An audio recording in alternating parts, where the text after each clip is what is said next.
شروع اللہ کا نام لے کر جو بڑا مہربان نہایت رحم والا ہے۔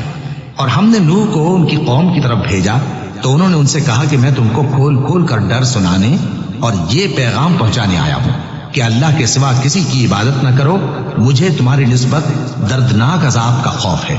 تو ان کی قوم کے سردار جو کافر تھے کہنے لگے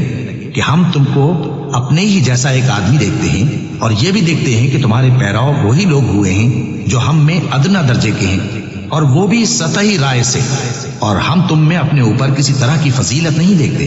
بلکہ تمہیں جھوٹا خیال کرتے ہیں۔ فرمایا کہ اے قوم دیکھو تو اگر میں اپنے پروردگار کی طرف سے دلیل روشن رکھتا ہوں اور اس نے مجھے اپنے ہاں سے رحمت بخشی ہو جس کی حقیقت تم سے پوشیدہ ہو گئی ہے، تو کیا ہم اس کے لیے تمہیں مجبور کر سکتے ہیں جبکہ تم اس سے ناخوش ہو؟ اور اے قوم میں اس نصیحت کے بدلے تم سے مال و زر کا مطالبہ تو نہیں کرتا، میرا صلہ تو اللہ کے ذمے ہے، اور جو لوگ ایمان لائے ہیں میں ان کو نکالنے والا بھی نہیں ہوں، وہ تو اپنے پروردگار سے ملنے والے ہیں، لیکن میں دیکھتا ہوں کہ تم لوگ نادانی کر رہے ہو۔ اے میری قوم اگر میں ان کو نکال دوں تو اللہ کی گرفت سے بچانے کے لیے کون میری مدد کر سکتا ہے؟ بھلا تم غور کیوں نہیں کرتے؟ اور میں نہ تم سے یہ کہتا ہوں کہ میرے پاس اللہ کے خزانے ہیں، اور نہ یہ کہ میں غیب جانتا ہوں، اور نہ یہ کہتا ہوں کہ میں فرشتہ ہوں، اور نہ ان لوگوں کی نسبت جن کو تم حقارت کی نظر سے دیکھتے ہو یہ کہتا ہوں کہ اللہ ان کو بھلائی یعنی اعمال کی جزائے نیک نہیں دے گا، جو ان کے دلوں میں ہے اسے اللہ خوب جانتا ہے۔ اگر میں ایسا کہوں تو بے انصافوں میں ہو جاؤں۔ انہوں نے کہا کہ نوح تم نے ہم سے جھگڑا تو کیا اور جھگڑا بھی بہت کیا، اب اگر تم سچے ہو تو جس چیز سے ہمیں ڈراتے ہو وہ ہم پر لا نازل کرو۔ نوح نے کہا کہ اس عذاب کو تو اللہ ہی چاہے گا تو نازل کرے گا، اور تم اللہ کو کسی طرح ہرا نہیں سکتے، اور اگر میں یہ چاہوں کہ تمہاری خیر خواہی کروں اور اللہ یہ چاہے کہ تمہیں گمراہ رہنے دے تو میری خیر خواہی تم کو کچھ فائدہ نہیں دے سکتی، وہی تمہارا پروردگار ہے اور تمہیں اسی کی طرف لوٹ کر جانا ہے۔ کیا یہ لوگ کہتے ہیں کہ اس پیغمبر نے قرآن اپنے دل سے بنا لیا ہے؟ کہہ دو کہ اگر میں نے دل سے بنا لیا ہے تو میرے گناہ کا وبال مجھ پر، اور جو گناہ تم کرتے ہو اس سے میں بری الذمہ ہوں۔ اور نوح کی طرف وحی کی گئی کہ تمہاری قوم میں جو لوگ ایمان لا چکے ان کے سوا اور کوئی ایمان نہیں لائے گا، تو جو کام یہ کر رہے ہیں ان کی وجہ سے غم نہ کھاؤ، اور ایک کشتی ہمارے حکم سے ہمارے سامنے بناؤ، اور جو لوگ ظالم ہیں ان کے بارے میں مجھ سے کچھ نہ کہنا، کیونکہ وہ ضرور غرق کر دیے جائیں گے۔ اور نوح نے کشتی بنانا شروع کر دی، اور جب ان کی قوم کے سردار ان کے پاس سے گزرتے تو ان سے تمسخر کرتے۔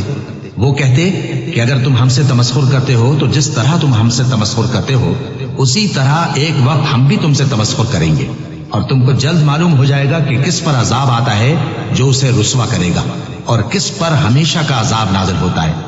یہاں تک کہ جب ہمارا حکم آ پہنچا اور تنور جوش مارنے لگا تو ہم نے نوح کو حکم دیا کہ ہر قسم کے پالتو جانوروں میں سے جوڑا جوڑا یعنی ایک ایک نر اور ایک ایک مادہ لے لو، اور جس شخص کی نسبت حکم ہو چکا ہے کہ ہلاک ہو جائے گا اس کو چھوڑ کر اپنے گھر والوں کو اور جو ایمان لایا ہو اس کو کشتی میں سوار کر لو، اور ان کے ساتھ ایمان بہت ہی کم لوگ لائے تھے۔ نوح نے کہا کہ اللہ کا نام لے کر کہ اسی کے کرم سے اس کا چلنا اور ٹھہرنا ہے، اس میں سوار ہو جاؤ، بے شک میرا پروردگار بخشنے والا ہے، مہربان ہے۔ اور وہ ان کو لے کر طوفان کی لہروں میں چلنے لگے۔ لہریں کیا تھیں؟ گویا پہاڑ تھے۔ اس وقت نوح نے اپنے بیٹے کو جو کشتی سے الگ تھا پکارا کہ بیٹا ہمارے ساتھ سوار ہو جا اور کافروں میں شامل نہ ہو۔ اس نے کہا کہ میں ابھی پہاڑ سے جا لگوں گا، وہ مجھے پانی سے بچا لے گا۔ فرمایا کہ آج اللہ کے عذاب سے کوئی بچانے والا نہیں، اور نہ کوئی بچ سکتا ہے مگر وہی جس پر اللہ رحم کرے۔ اتنے میں دونوں کے درمیان لہر حائل ہو گئی اور وہ ڈوب کر رہ گیا، اور حکم دیا گیا کہ اے زمین اپنا پانی نگل جا، اور اے آسمان تھم جا، اور پانی خشک ہو گیا اور کام تمام کر دیا گیا، اور کشتی کوہ جودی پر جا ٹھہری، اور کہہ دیا گیا کہ بے انصاف لوگوں پر لعنت۔ اور نوح نے اپنے پروردگار کو پکارا اور کہا کہ پروردگار میرا بیٹا بھی میرے گھر والوں میں ہے، تو اس کو بھی نجات دے، تیرا وعدہ سچا ہے اور تو بہترین حاکم ہے۔ اللہ نے فرمایا کہ اے نوح وہ تیرے گھر والوں میں نہیں ہے، وہ تو سراسر بد عمل ہے، تو جس چیز کی تم کو حقیقت معلوم نہیں اس کے بارے میں مجھ سے درخواست ہی نہ کرو، اور میں تم کو نصیحت کرتا ہوں کہ نادان نہ بنو۔ نوح نے کہا پروردگار میں تجھ سے پناہ مانگتا ہوں کہ ایسی چیز کی تجھ سے درخواست کروں جس کی حقیقت مجھے معلوم نہیں، اور اگر تو مجھے نہیں بخشے گا اور مجھ پر رحم نہیں فرمائے گا تو میں تباہ ہو جاؤں گا۔ حکم ہوا کہ نوح ہماری طرف سے سلامتی اور برکتوں کے ساتھ جو تم پر اور تمہارے ساتھ کی جماعتوں پر نازل کی گئی ہیں اتر آؤ، اور کچھ اور جماعتیں ہوں گی جن کو ہم دنیا کے فوائد سے بہرہ مند کریں گے، پھر ان کو ہماری طرف سے عذاب علیم پہنچے گا۔ یہ حالات غیب کی خبروں میں سے ہیں جو ہم تمہاری طرف بھیجتے ہیں، اور اس سے پہلے نہ تم ہی ان کو جانتے تھے اور نہ تمہاری قوم ہی ان سے واقف تھی،